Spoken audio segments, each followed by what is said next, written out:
দর্শক স্বাগত জানাচ্ছি আপনাদেরকে একটি নতুন ভিডিওতে। আমি দেখতে পাচ্ছেন আমি অবস্থান করছি গাইবান্ধা জেলার রামচন্দ্রপুর ইউনিয়নের সেই ঐতিহ্যবাহী ঠাকুরবাড়ি মেলাতে। আমার দেখতেই পাচ্ছেন আমার আশেপাশে সেই প্রাচীন নিদর্শন। আসুন আমরা আপনাদেরকে এই ঠাকুরবাড়ির মেলা সম্বন্ধে সেই প্রাচীন নিদর্শনগুলো ঘুরে ঘুরে দেখাবো আপনাদের। ততক্ষণ পর্যন্ত আমার সঙ্গেই থাকুন।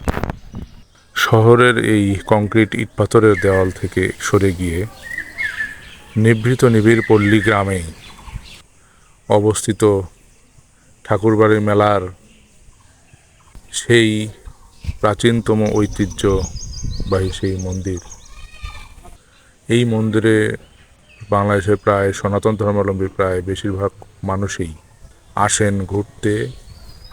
দর্শক দেখতেই পাচ্ছেন আমার পিছনে সেই মন্দির, ঠাকুরবাড়ি মেলার সেই প্রাচীনতম মন্দির, যেটা গৌর নিতাই মন্দির নামে পরিচিত।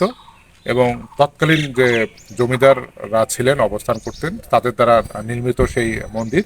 এবং সেই মন্দির হচ্ছিল ইট এবং সুরকি দিয়ে নির্মিত। সেই মন্দিরটা দেখতে পাচ্ছেন এখনো সেই মন্দিরটার একটি সৌন্দর্য এখনো সেই রয়েছে, কিন্তু যদি একটু রক্ষণাবেক্ষণ করা যেত তাহলে মন্দিরটির সৌন্দর্য আরো সুন্দর হতো এবং বাহির থেকে যে দর্শনার্থীরা আসতো তারা মন্দিরটা দেখে আরো বেশি উপভোগ করতো।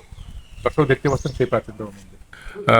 এই মন্দিরে এসে যেখানে জানতে পারলাম বা দেখতে পেলাম যে এখানে প্রতিদিন ভোগের ব্যবস্থা রয়েছে।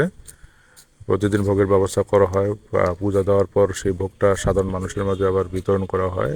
সেই বিতরণের অংশ হিসেবে আমি এবং আমার সহযোগী আমার শ্যালক হিরণ বর্মনও আজ সেই প্রসাদ বিতরণে অংশগ্রহণে আমরা আছি এবং আমরা খাচ্ছি সেই প্রসাদটুকু। আপনারা দেখতে পাচ্ছেন যে মন্দিরের চারপাশে যত জমাজমি বা যত সম্পত্তি দেখতে পাচ্ছেন সবগুলো এই মন্দিরের নামে। এবং এখানে প্রায় 200 বা 300-র উপরে বিঘার উপরে এই জমাজমি আছে। এখানে যে রবি শস্যগুলো হয় সবগুলো এই মন্দিরের বিভিন্ন উৎসব ভোগের কাজে ব্যবহার করা হয়। এছাড়া এখানে যে মেলাগুলো হয় সেই মেলাতেও এই বিভিন্ন রবি শস্য এইগুলান মানুষজন যারা অতিথিরা আসে তাদের কাজের আপ্যায়নে ব্যবহার করা হয়। এছাড়াও এই ঠাকুরের মেলাটি প্রায় 500 বছর পুরনো।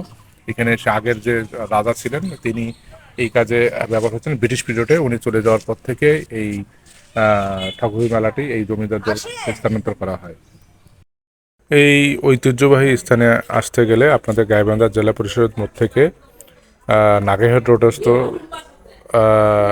নাকাইহাট রোডস্থ থেকে সোজা চলে এসে রুস্তমের মোড়ে এসে হাতের বাঁ পাশে যে কাঁচা রাস্তাটি আছে সেই কাঁচা রাস্তাটি দিয়ে একটু সামনে গিয়ে দেখতে পাবেন একটি ইঞ্জিনিয়ার মোড় রয়েছে। ওই ইঞ্জিনিয়ার মোড়ের সামনেই হচ্ছে সেই কাঙ্ক্ষিত ঐতিহ্যবাহী ঠাকুরবাড়ি মেলা।